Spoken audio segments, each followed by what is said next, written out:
Thank you so much. Good morning, everyone. And I would like to start by appreciating the organizers for really bringing us together to discuss on this very, very important topic that is affecting mainly the African region. We have heard very beautiful stories, and what I'm trying to do is now to give you an overview in terms of data, because evidence is very important to see what else can we do, or how well are we progressing. I know Dr. Masha has really set the scene, especially when it comes to the Kenyan context, but I will be focusing on the regional one.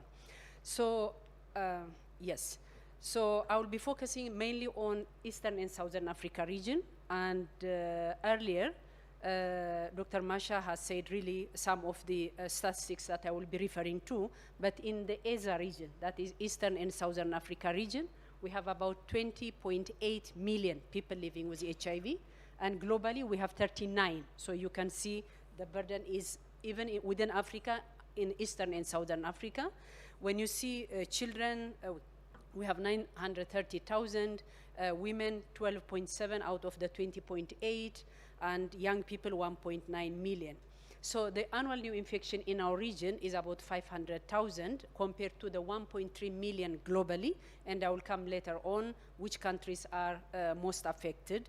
And out of the 20.8 million people, we have 17.1 who are receiving the lifelong antiretroviral treatment. The mother-to-child transmission is 780,000, far from achieving ending the transmission, vertical transmission. When we look at the progress, I know we have made very good progress, but it's not really sufficient.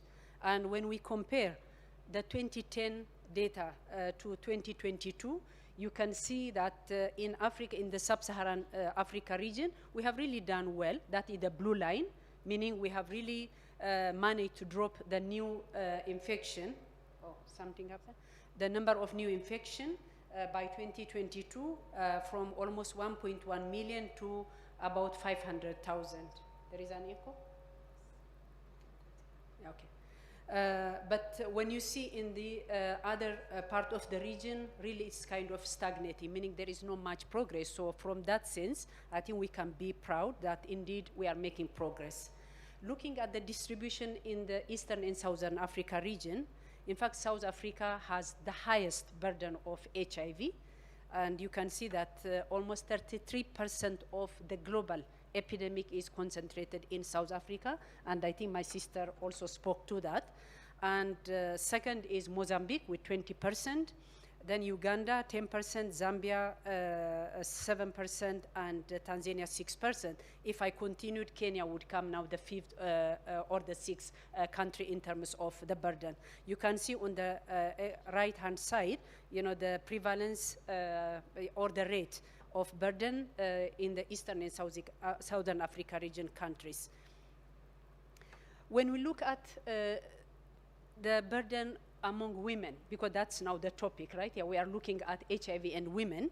You can see that the pink colors are girls and women, especially if you look the first bar, that is the age 15 to 19. Almost 85% of this age group is affected, meaning the adolescent girls, almost 85%, when you compare to the same age range of boys, that is 85 to 15. When you progress towards the higher age range, it kind of becomes more or less proportional, because if we see the age range 45 to 49, then yeah, women are affected, the prevalence 58, compared to among men, that is 42%.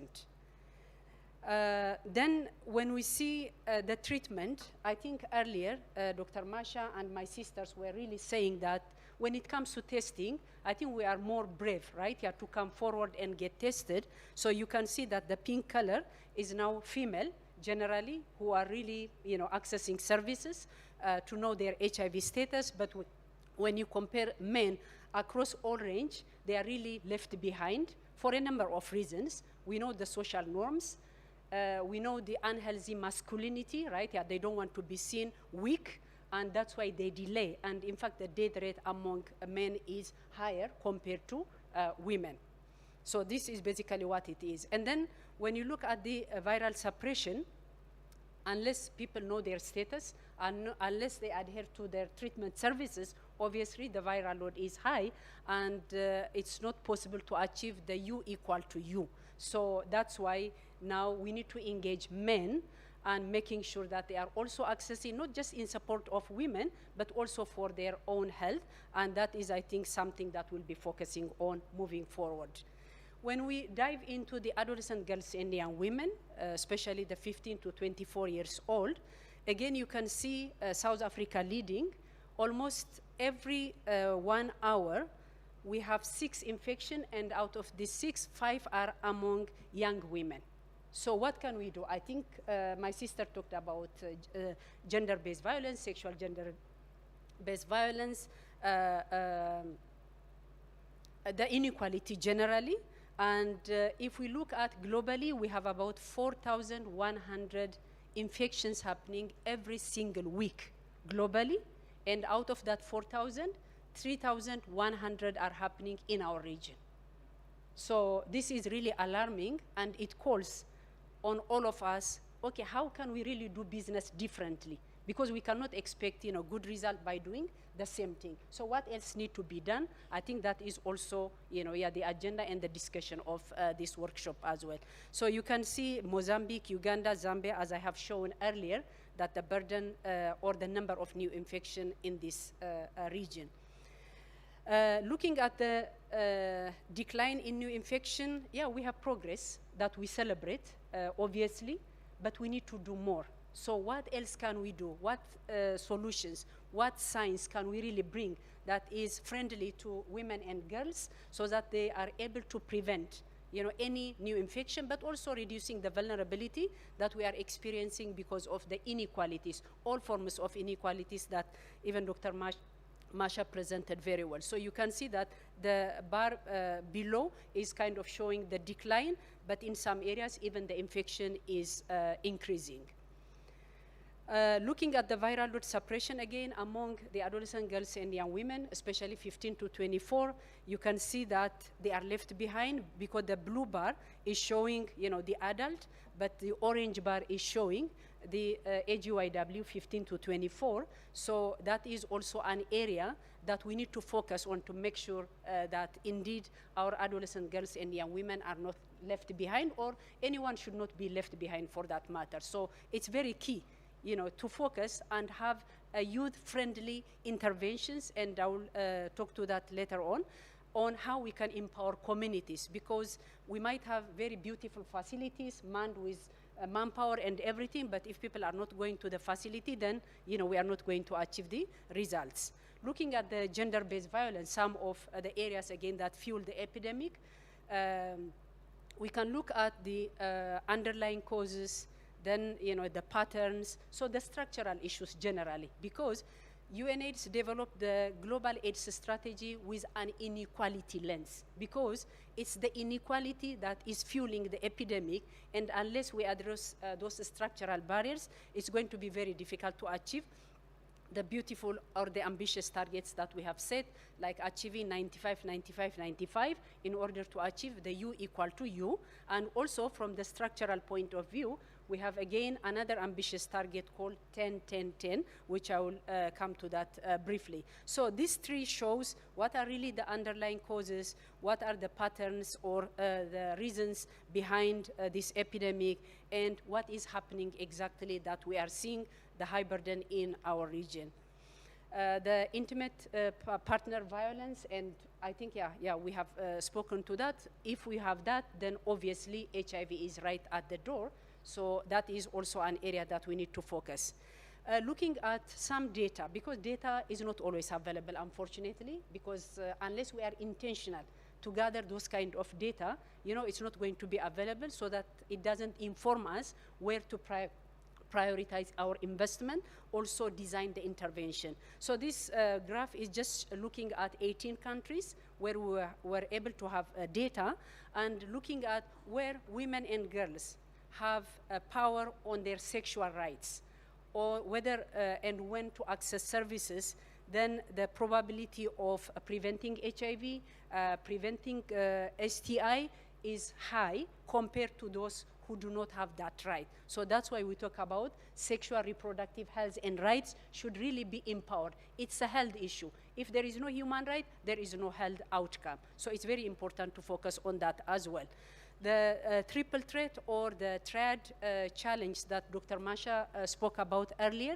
So this is basically speaking to that, so I would not repeat, but again, teenage pregnancy, sexual gender-based violence, and HIV are now the triad challenge that our girls, adolescent girls, are experiencing. And the Kenya Demographic Health Survey in Kenya that was launched just last year showed that it's really an alarming kind of data that we are seeing. So how can we address? Because this has got an economic implication, you know, human capital development implication, because of the teenage pregnancy, these girls are also dropping out of school. So there is so much that needs to be done in the area of policy making, in the area of community mobilization, in the area of parenting, you know, in schooling, you know, so much that needs to be done if we are to address. And imagine this figure is related only to adolescents the age 15 to 19.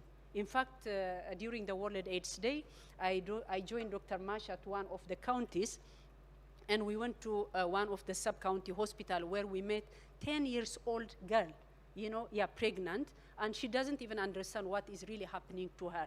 And you can even find probably a 9-year-old as well. So I think this is really a pandemic that the whole society should fight it. I spoke to the Global AIDS Strategy that focus on women, girls, and gender. And the member states in 2021, during the General Assembly in New York, came together, negotiated and adopted a political declaration to end inequalities and ending AIDS, because that is the only way we'll be able to achieve the targets that we have set. So ending inequality is really the center and, you know, the focus in order to address the challenges that we are seeing in our region when it comes to women, HIV, key population, and HIV, and so on. So the gender equality agenda falls in one of the strategic priority area of the Global AIDS Strategy, and it talks about community should be at the center of the response, by the way.